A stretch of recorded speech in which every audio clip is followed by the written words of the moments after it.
प्राचीन भारत के घने जंगलों में एक छोटे से राज्य में जन्मा निषाद बालक एकलव्य बचपन से ही धनुर्विद्या में पारंगत होना चाहता था, लेकिन जातिगत भेदभाव और सामाजिक सीमाओं ने उसे कभी किसी गुरुकुल में स्थान नहीं दिया।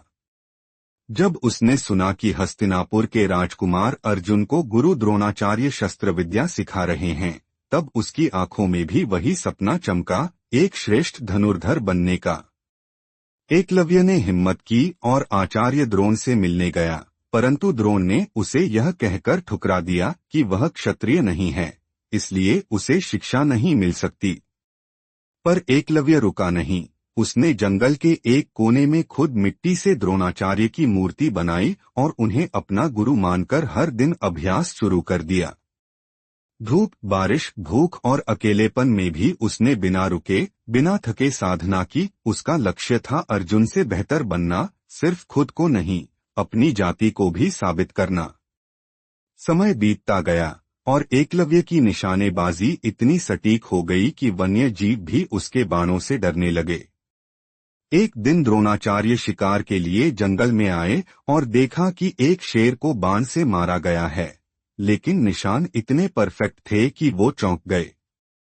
उन्होंने खोज की और एक झोपड़ी के पास एकलव्य को देखा, मिट्टी की मूर्ति को प्रणाम करते हुए और अकेले अभ्यास करते हुए।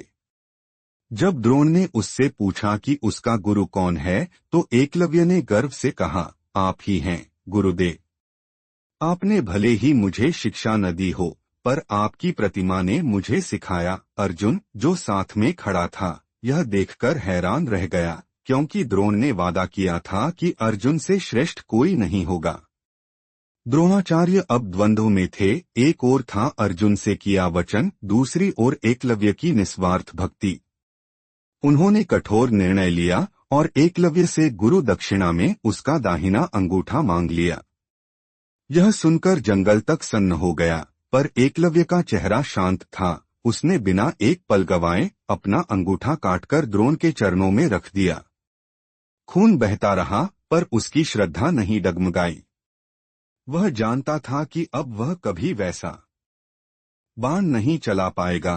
फिर भी उसने कहा, मैं हारकर भी जीता हूँ, गुरुदेव। वह दृश्य आज भी इतिहास में दर्ज है, एक ऐसा शिष्य जिसने बिना सीखे सबसे बड़ा सबक सीखा और बिना पूछे सबसे बड़ी कुर्बानी दी।